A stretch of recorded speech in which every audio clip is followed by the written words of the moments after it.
2i minus 2i is minus 4i squared.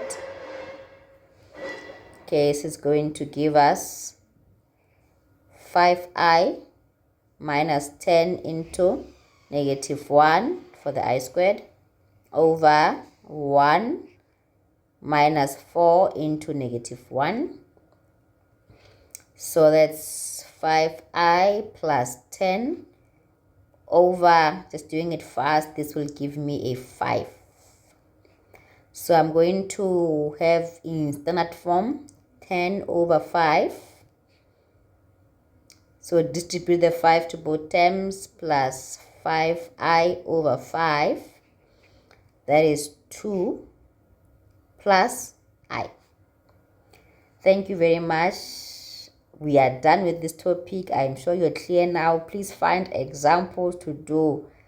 Practice, practice, practice will make you perfect.